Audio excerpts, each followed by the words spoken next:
உதயா சுமதி அப்படின்னு சொல்லிட்டு உதயான்னு சொல்லி ஒரு பையன் இறந்துட்டா இல்லையா, அந்த பொண்ணு கூட இப்போ சினிமாலெல்லாம் நடிக்கிறான். அந்த பொண்ணுக்கு வந்து ஒரு நாளைக்கு 1,00,000 ரூபாயா, சரிங்களா?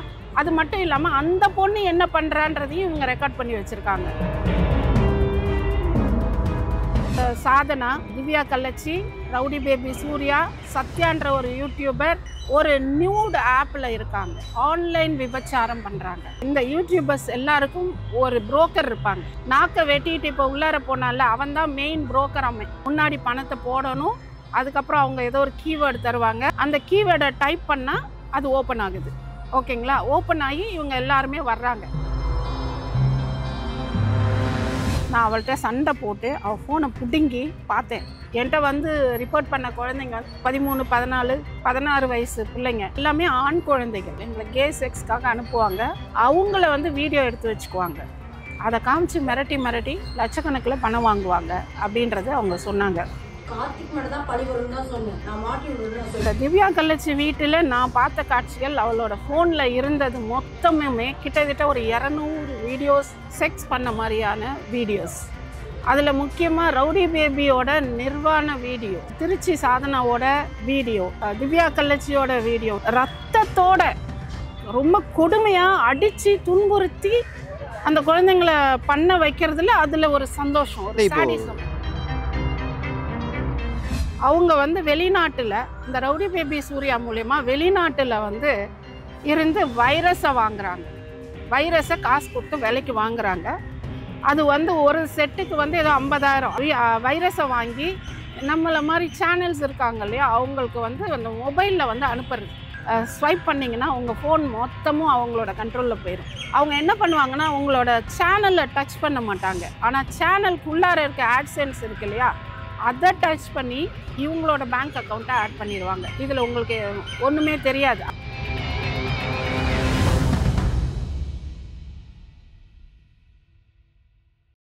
வணக்கம் மேம். வணக்கம். திவ்யா கள்ளச்சி பற்றி பேசியிருந்தீங்க, என்ன நடந்தது மேம்? ஆக்சுவலாக நான் 2022 ஜனவரியில் வந்து யூடியூப்க்கு வந்தேன். அதுலேருந்து 2023 அது வரைக்கும் எனக்கு வந்து யூடியூப்பில் வந்து மக்கள் பார்வை அப்படின்ற பேரில் யூடியூப் சேனல் நடத்திக்கிட்டு வர்றேன். நான் மக்கள் பார்வைன்ற பேரில் எஜுகேஷ்னல் ட்ரஸ்ட் ஒன்று வச்சுருக்கேன். இந்த சமூக சீரழிவான விஷயங்களுக்கு எதிராக நான் குரல் கொடுத்துட்ருக்கேன். ஸோ சிக்கா சூர்யாவுக்கு எதிராக நம்ம குரல் கொடுத்தேன்.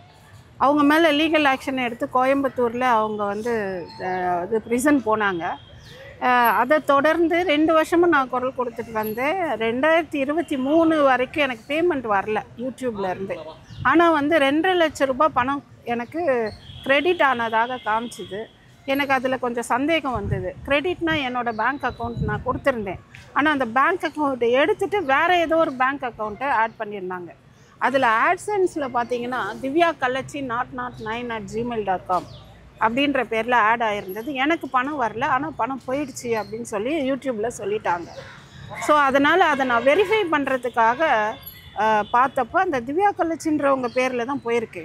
அவங்க இந்த மாதிரி வைரஸை அனுப்பி நிறைய மொபைலில் வந்து ஹேக் பண்ணி மற்ற யூடியூபர்ஸோட பேமெண்ட்லாம் இப்படி எடுத்திருக்காங்க அப்படின்ற விஷயம் எனக்கு தெரிஞ்சுது.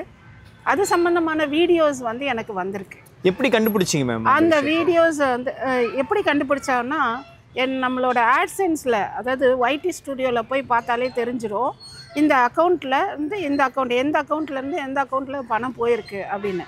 அந்த மாதிரி கேட்கும்போது யூடியூபே நமக்கு வந்து டீட்டெயில் கொடுத்துருவாங்க. அந்த மாதிரி டீட்டெயில் எடுக்கும்பொழுது பார்த்திங்கன்னா அந்த ஜிமெயில் ஐடிக்கு தான் வந்து ஆட்சென்ஸ் போயிருக்குன்னொன்று நான் நேரடியாக அவளுக்கு கால் பண்ணி இந்த மாதிரி உன்னோட இதில் என்னோடய பணம் போயிருக்கு, எனக்கு பணத்தை திருப்பி கொடுன்னு ஃபோனில் கேட்டு பார்த்தேன். அதுக்கு சரியான ஆன்சர் வரல. நான் என்ன பண்ணேன், நேரடியாக போகலாம் அப்படின்னப்போ பார்த்திங்கன்னா கண்டென்ட் கல்யாணம்னு சொல்லிட்டு கிட்டத்தட்ட ஒரு 4-5 பேர் அவள் கல்யாணம் பண்ணியிருந்தா. நான் சமூக சீரழிவுக்கு எதிராக குரல் கொடுக்குறேன், நான் அதை பற்றி கேட்காம இருந்தால் நல்லாயிருக்கா நான் கேட்டேன். அதுக்கு எனக்கு சரியான பதில் வரல. அதனால் நம்ம நேரடியாகவே போகலாமே அப்படின்னு சொல்லிட்டு எங்கள் மாமியார் நான் ராஜபாளையத்தில் இருக்காங்க, பக்கத்து ஊர் தானே அப்படின்னு சொல்லிட்டு நான் போய் நேரடியாகவே பார்க்க போனேன்.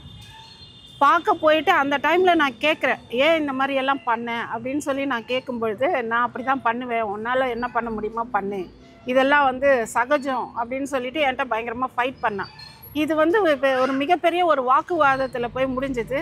இது எல்லாமே லைவில் தான் போட்டிருக்கேன். 12/12/2024 என்னோடய யூடியூப் சேனலில் ஒரு @ஸ்ரீவில்லிபுத்தூர் அப்படின்ற பேரில் ஒரு வீடியோ போட்டிருப்பேன். அதை பார்த்தா தெரியும். அந்த மாதிரி அவங்க தகராறு பண்ணாங்க. நாங்களும் அங்கே வாக்குவாதம் அதிகமாச்சு. அதுக்கப்புறம் அங்கேருந்து நான் வெளியில் வந்துட்டேன். வெளியில் வந்ததுக்கப்புறமும் இவங்க வந்து தகராறு பண்ணாங்க. நான் காரில் ஏறி போய் உட்கார்ற நேரத்தில் பசங்க ஓடி வந்தாங்க வீட்டுக்கு வெளியில்.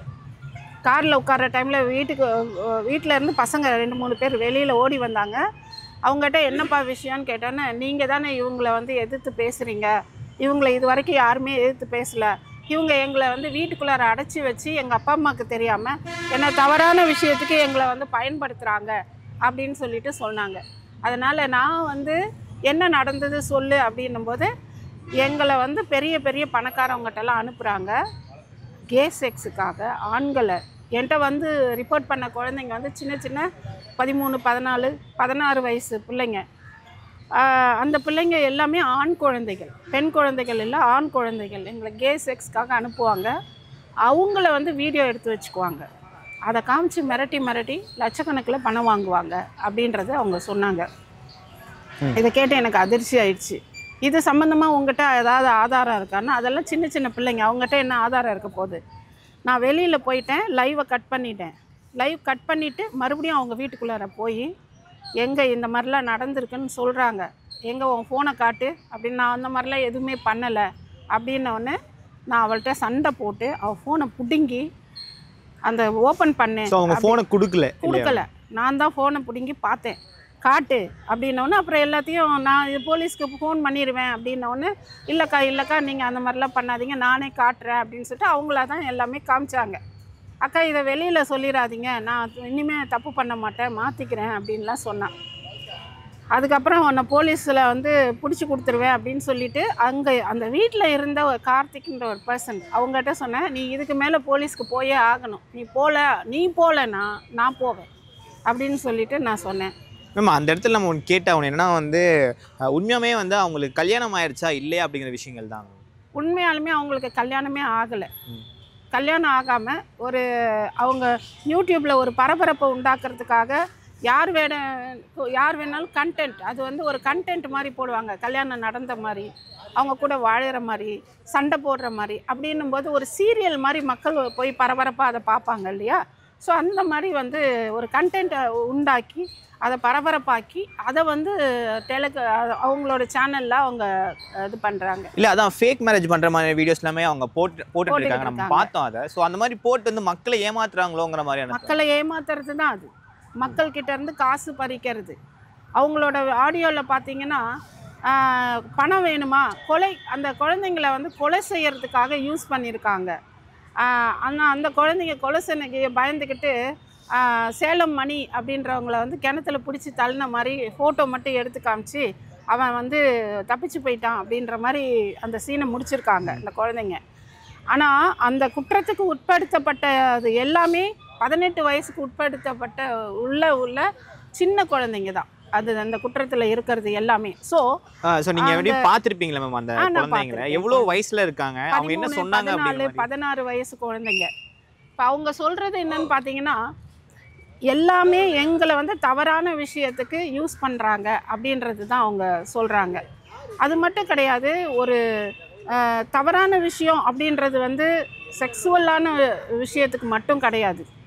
அவங்க வந்து கொலை இந்த மாதிரி அடிதடி இந்த மாதிரி விஷயத்துக்கும் அந்த பிள்ளைங்களை யூஸ் பண்ணுறாங்க. ஓகேங்களா? ஸோ இது வந்து உடனடியாக நான் அங்கே உள்ள காவல்துறை அதிகாரியான எஸ்பி கிட்ட போய் நாங்கள் வந்து கம்ப்ளைண்ட் பண்ணிவிட்டு இதுக்கு மேலே வந்து இதை விடக்கூடாது அப்படின்ட்டு சம்மந்தப்பட்ட அங்கே இருந்த கார்த்திக்ன்றவங்ககிட்டையும் சொல்லி இது விஷயமா நீங்கள் கேஸ் ஃபைல் பண்ணுங்கள் அப்படின்னு சொல்லிவிட்டு நாங்கள் எஸ்பி கிட்ட கொண்டு போய் நான் உட்கார வச்சேன். நான் சார்கிட்டே சொல்லிட்டேன், சார் இங்கே நடந்த விஷயங்கள் எல்லாத்தையும் என்னோடய நாலேஜுக்கு வந்ததை எல்லாத்தையுமே நான் சொல்லிடுறேன். இந்த சம்மந்தப்பட்டவங்களையும் கூட்டிகிட்டு வந்திருக்கேன். நீங்கள் அதுக்கு என்ன ஆவணம் செய்யணுமோ செய்யுங்க, சட்டப்படி நடவடிக்கை எடுங்கன்னு சொல்லி சார்கிட்ட சொல்லிட்டேன். அந்த இடத்துல நான் பார்த்த காட்சிகள் என்ன அப்படின்றத நான் ஒரு நிமிஷம் விரிவாக சொல்லிடுறேன். அந்த இடத்துல அந்த திவ்யா கள்ளச்சி வீட்டில் நான் பார்த்த காட்சிகள், அவளோட ஃபோனில் இருந்தது மொத்தமுமே கிட்டத்தட்ட ஒரு 200 வீடியோஸ், ஆடியோஸ். 200 வீடியோஸ் ஆடியோஸ் எல்லாமே சின்ன சின்ன குழந்தைங்க யார் டிஃப்ரெண்ட் பீப்புள் கிட்ட செக்ஸ் பண்ண மாதிரியான வீடியோஸ். அதில் முக்கியமாக ரவுடி பேபியோட நிர்வாண வீடியோ, சாதனா திருச்சி சாதனாவோட வீடியோ, அதே மாதிரி திவ்யா கள்ளச்சியோட வீடியோ. திவ்யா கள்ளச்சி அந்த குழந்தைங்களோட தவறான விஷயத்தில் ஓப்பனாக சொல்ல முடியல, தவறான விஷயத்தில் இருந்து அதுவும் ரத்தத்தோட ரொம்ப கொடுமையாக அடித்து துன்புறுத்தி அந்த குழந்தைங்கள பண்ண வைக்கிறதுல அதில் ஒரு சந்தோஷம், ஒரு சாடிசம். திருச்சி சாதனா பற்றி சொன்னீங்க. ஸோ அவங்க எப்படி இதுக்குள்ளே வந்தாங்க? அவங்க என்னென்ன மாதிரி ஹெல்ப்லாம் இவங்களுக்கு பண்ணுறாங்கன்னு சொல்லாங்க. அதாவது இவங்க என்னன்னு பார்த்தீங்கன்னா, இவங்க எல்லாருமே திருச்சி சாதனா, நிஷா, செல்வராணி, அப்புறம் வந்து இவங்க எல்லாருமே இந்த சூர்யா, திவ்யா கள்ளச்சி, அப்புறம் சத்யான்ற ஒரு பொண்ணு, இவங்க எல்லாருமே பார்த்தீங்கன்னா ஒரு நியூட் ஆப்பில் இருக்காங்க. ஆன்லைன் விபச்சாரம் பண்ணுறாங்க. ஓகேங்களா? இதை நான் பகிரங்கமாக சொல்லுவேன். என்கிட்ட ஆதாரம் இருக்குது, பகிரங்கமாக சொல்லுவேன். அந்த ஆதாரத்தையும் நான் உங்கள்கிட்ட தயாராக இருக்கேன். நியூட் வீடியோஸ் நான் தர முடியாது, அதுக்குண்டான ஆதாரத்தை மட்டும் நான் தர்றேன். இவங்க எல்லாருமே ஒரு ஆப்பில் இருக்காங்க. இந்த ஆப்பில் உள்ள இந்த யூடியூபர்ஸ் எல்லாருக்கும் ஒரு புரோக்கர் இருப்பாங்க. அந்த புரோக்கர் தான் இந்த திவ்யா கள்ளச்சி. ஓகேங்களா? இவங்களை எல்லாருக்குமே பார்த்து திவ்யா கள்ளச்சியை கான்டாக்ட் பண்ணால் இவங்களோட அந்த ஆப்பில் போய்ட்டு அவங்க ஏதோ ஒரு கீவேர்டு தருவாங்களாம். முன்னாடி பணத்தை போடணும், அதுக்கப்புறம் அவங்க ஏதோ ஒரு கீவேர்டு தருவாங்க. அதுதான் அந்த இதோட லாக் மாதிரி. அந்த கீவேர்டை டைப் பண்ணால் அது ஓப்பன் ஆகுது. ஓகேங்களா? ஓப்பன் ஆகி இவங்க எல்லாருமே வர்றாங்க. யார் அந்த மாதிரி இந்த திவ்யா கள்ளச்சி இவங்கெல்லாம் ஏதாவது நம்மக்கிட்ட பிரச்சனை பண்ணும் பட்சத்தில் இவங்க எல்லாரையுமே நம்ம மிரட்டி வைக்கணும் அப்படின்றதுக்காக வேண்டியே இவங்க எல்லாருக்கும் இந்த மாதிரி ஆள் பிடிச்சி விட்டுட்டு இவங்களோட நியூட் வீடியோவையும் அவங்க ரெக்கார்ட் பண்ணி வச்சுருக்காங்க. இந்த திவ்யா கள்ளச்சி இவ்வளவு வீடியோஸ், அதெல்லாம் எனக்கு பிரச்சனை கிடையாது. ஆனால் இந்த குழந்தைங்களை என்னென்னலாம் க்ரைம் பண்ண வச்சாங்களோ அது சம்மந்தப்பட்ட எல்லா ஆடியோஸையும் என் கண்ணால் பார்த்தேன். அந்த குழந்தைங்க பண்ண அந்த செக்ஸுவலான விஷயத்தையும் என் கண்ணால் பார்த்தேன். அடித்து அதாவது காண்டம் வாங்கிட்டு வர சொல்லி அடித்து ஒரு பையனை அவனை கீழே பிடிச்சி தள்ளி கையில் எல்லாம் ரத்த காயத்தோடு அவன் இருந்தது. அதை மாதிரி அந்த குழந்தைகளோட உறுப்புலேருந்து ரத்தம் சொட்ட சொட்ட பண்ணது. இது எல்லாமே வீடியோவாக இருக்குது. இது ஒரு பக்கம் இருந்தாலும் அவங்க செய்கிற இன்னொரு க்ரைமையும் நான் விவரமாக சொல்கிறேன். அவங்க வெளிநாட்டில் இந்த ரவுடி பேபி சூர்யா மூலயமா வெளிநாட்டில் இருந்து வைரஸை வாங்குகிறாங்க. வைரஸை காசு கொடுத்து விலைக்கு வாங்குகிறாங்க. அது ஒரு செட்டுக்கு ஏதோ 50,000 அந்த வீடியோவில் இருக்குது. நான் உங்களுக்கு அந்த வீடியோ தரேன். அந்த வைரஸை வாங்கி நம்மளை மாதிரி சேனல்ஸ் இருக்காங்க இல்லையா, அவங்களுக்கு அந்த மொபைலில் அனுப்புறது. நம்ம இப்போ லைவ் போட்டுக்கிட்டே இருக்கும்போது பார்த்தீங்கன்னா திடீர்னு பார்த்தீங்கன்னா ஒரு 500 எஸ்எம்எஸ் வரும். அது டிஸ்டர்ப் ஆகிட்டே இருக்கும். ஏதாவது ஒரு விஷயத்தை நீங்கள் ஸ்வைப் பண்ணிங்கன்னா உங்கள் ஃபோன் மொத்தமும் அவங்களோட கண்ட்ரோலில் போயிடும். அவங்க என்ன பண்ணுவாங்கன்னா உங்களோட சேனலில் டச் பண்ண மாட்டாங்க. ஆனால் சேனலுக்குள்ளார இருக்க ஆட்சென்ஸ் இருக்கு இல்லையா, அதை டச் பண்ணி அதுக்குள்ளார உங்களோட பேங்க் அக்கௌண்ட்டை ஆட் பண்ணியிருப்பீங்களா, அதை அழகாக எடுத்துகிட்டு இவங்களோட பேங்க் அக்கௌண்ட்டை ஆட் பண்ணிடுவாங்க. இதில் உங்களுக்கு ஒன்றுமே தெரியாது, அங்கே உள்ளார என்ன நடந்திருக்குன்னே தெரியாது. ஆனால் உங்களோட ஃபோன் மொத்தமாக அவங்க கைக்கு போயிருக்கும். அதே மாதிரி உங்களோட மொபைலில் இருந்து உங்களோட பேங்க் ஆப் வச்சுருந்தீங்கன்னா ஆப்பில் இருக்க பணம் மொத்தமும் திருடப்படும். இப்படி தான் என்னோடதுக்கும் போயிருக்கு. ஸோ இந்த விஷயத்தை இவங்க என்ன பண்ணுறா, இந்த திவ்யா கள்ளச்சி இதை எப்படி ஆப்ரேட் பண்ணணுன்றது மறந்துடும் அப்படின்றதுனால இது என்ன பண்ணியிருக்கா, அவங்கள எக்ஸ்பிளைன் பண்ண சொல்லி அதை இவங்க ஆப்ரேட் பண்ணுறதை எல்லாத்தையுமே தன்னோட செல்ஃப் வீடியோவாக எடுத்து வச்சுருக்காங்க. அந்த செல்ஃப் வீடியோ தான் இப்போ என் கைக்கு கிடைச்சிருக்கு. அண்ட் வேறு எந்தெந்த மாதிரி யூடியூபர்ஸ்லாம் இந்த இதில் இருக்காங்க? சாதனா ஆப்பில் இருக்கா, அதே மாதிரி திவ்யா கள்ளச்சி, ரவுடி பேபி சூர்யா, சத்யான்ற ஒரு யூடியூபர், அதே மாதிரி அந்த நிஷா அப்படின்றவங்க, நாக்கை வெட்டிட்டு இப்போ உள்ளார போனால அவன் தான் மெயின் புரோக்கர். அவன் தான் மெயின் புரோக்கரா, அவன் தான் இவங்க எல்லாருக்கும் மெயினான இது.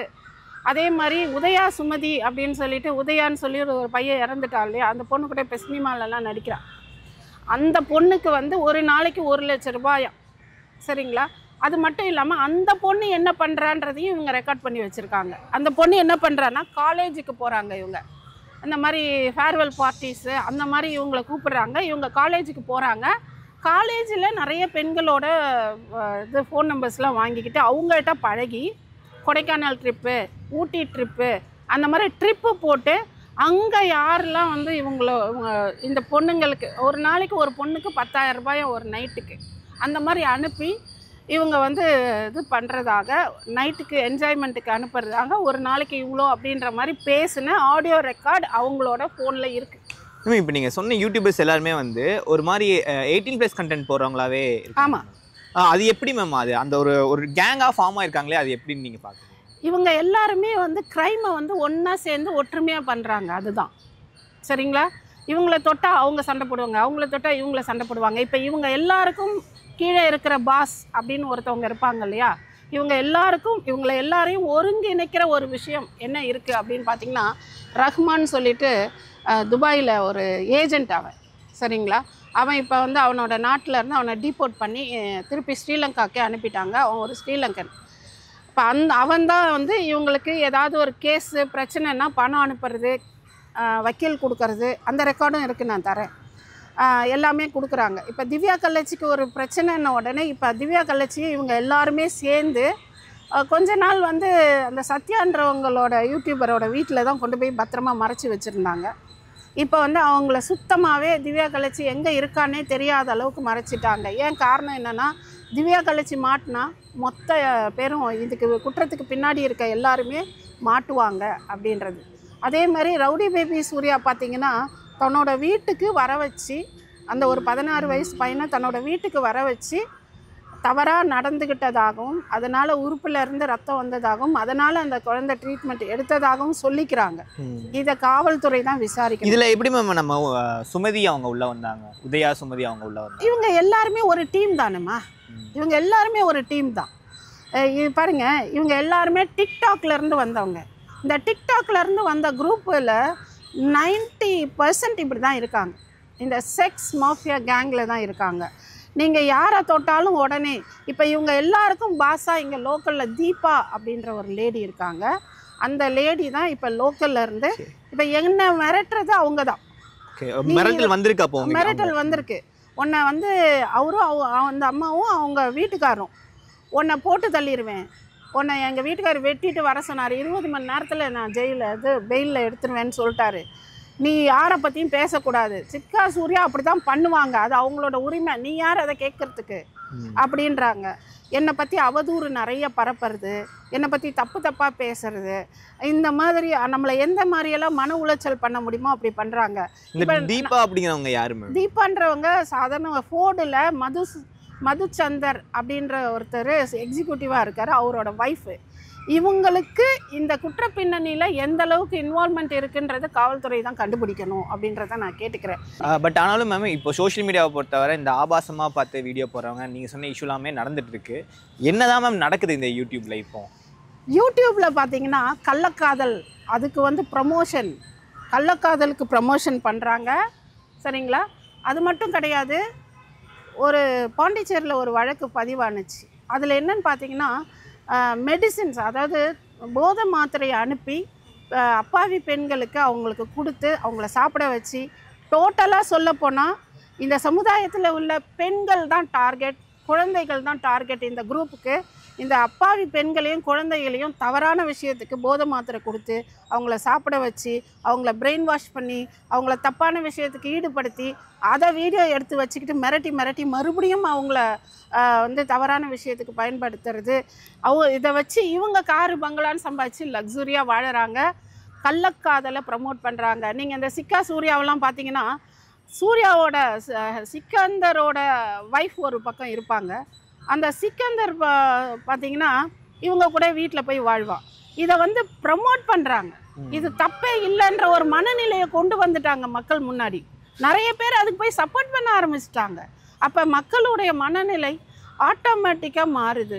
மேனிப்புலேஷன், சமூக சீர்கேடு, சமுதாய சீர்கேடு. இதை வந்து தேவர் சமுதாய தலைவர் முதற்கொண்டு நான் கொண்டு போய் கொடுத்துட்டேன். இது வந்து உங்கள் மதுரையில் இருக்கிறது நம்மளுடைய ஒரு மிகச்சிறந்த ஒரு கலாச்சாரம், தமிழ் கலாச்சாரம். இதுக்கு நமக்கு கேடு, இதை விசாரிக்கணும் வரைக்கும் கொண்டு போயிட்டோம். ஆனால் இதை காவல்துறை நடவடிக்கை எடுத்தால் மட்டும்தான் இந்த சமூக சீர்கேடை தடுக்க முடியும். இதை இப்படியே விட்டால் பல கிரிமினல்ஸை இவங்க வளர்த்து விடுவாங்க. நம்மளுடைய கலாச்சாரமே அழிஞ்சு போயிடும். தயவுசெய்து காவல்துறை நடவடிக்கை எடுக்கணும். குழந்தைங்களுக்கும் பெண்களுக்கும் பாதுகாப்பு கொடுக்கணும் அப்படின்றத நான் கேட்டுக்கிறேன். நிறைய விஷயம் எங்களுக்கு ஷேர் பண்ணிக்கோங்க. நன்றி.